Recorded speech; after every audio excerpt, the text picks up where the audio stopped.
Welcome back. This is where we slow things down and return to ancient texts, not just to study them, but to uncover the timeless patterns they carry for modern life. Today, we're stepping into Psalm 2. This is one of the most charged and provocative psalms in the entire book of Psalms. Historically, it's been read as a royal psalm, spoken over kings, nations, and power. In Jewish and Christian tradition, it's also been understood as messianic, pointing beyond the moment it was written into something larger. But as with all great texts, there's more happening beneath the surface. We'll begin with a brief introduction to set the context. Then we'll read Psalm 2 in full, allowing the language and imagery to stand on their own. After that, we'll walk through the psalm section by section, first exploring its traditional meaning and then looking at it through the lens of inner alchemy. Inner alchemy treats the text as a mirror of the inner life. Power, rebellion, authority, and alignment aren't just external forces. They're movements within the human psyche. In that sense, Psalm 2 becomes less about rulers and nations, and more about what happens when the inner world resists or aligns with truth, order, and higher purpose. Whether you're here for biblical study, spiritual depth, or quiet curiosity, you're in the right place.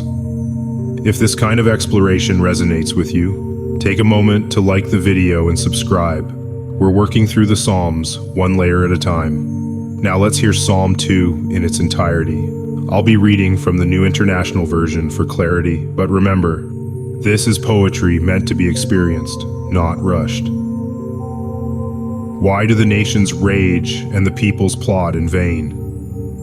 The kings of the earth set themselves, and the rulers take counsel together against the Lord and against his anointed, saying, "Let us burst their bonds apart and cast away their cords from us." He who sits in the heavens laughs. The Lord holds them in derision.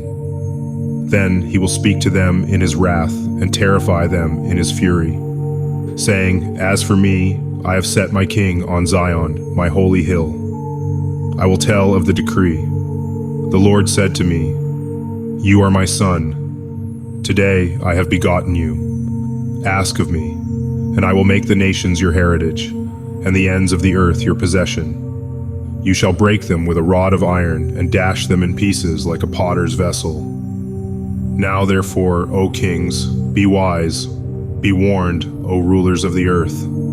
Serve the Lord with fear and rejoice with trembling. Kiss the Son, lest he be angry, and you perish in the way, for his wrath is quickly kindled. Blessed are all who take refuge in him." This is a powerful psalm. Let's step into Psalm 2. This psalm changes the energy right away. Psalm 1 was quiet and reflective. It asked us to choose a path. Psalm 2 shows us what happens when that path is resisted, not just in the world, but inside the human heart. The psalm opens with tension. Nations are restless. People are plotting.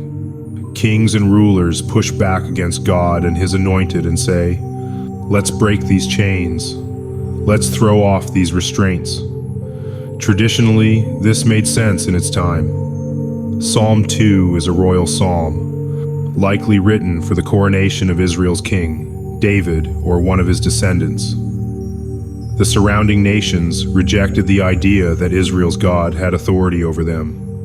In Jewish tradition, this points toward a future anointed ruler. In Christian tradition, it's seen as prophetic, fulfilled in Jesus, as political and religious powers resist him. At the core, the message is simple. Rebellion reframes order as oppression. God's guidance isn't seen as protection, it's seen as restriction. Now here's where this becomes personal. Those raging nations aren't just out there, they're in here. They're the parts of us that resist discipline, the impulses that hate boundaries, the ego that sees stillness as suffocation and truth as a threat. We want freedom, but not structure, growth, but not restraint. This is the starting point of transformation, inner chaos becoming visible. Nothing changes until that unrest is honestly faced. Then the tone shifts in verses 4 to 6. God doesn't panic. He doesn't scramble. He laughs. Not mockery, perspective. Human resistance doesn't threaten divine order. History isn't fragile. Power struggles don't unsettle what's real. God declares that his king is already established on Zion, the holy mountain. Traditionally, this is about sovereignty. God is in control, regardless of human plotting. In Christian understanding, this points to resurrection and ascension, the vindication of Christ despite opposition. Internally, this moment represents clarity. When awareness rises, the ego's drama loses its grip. The noise doesn't disappear, it just stops feeling convincing. That rebuke isn't anger, it's illumination.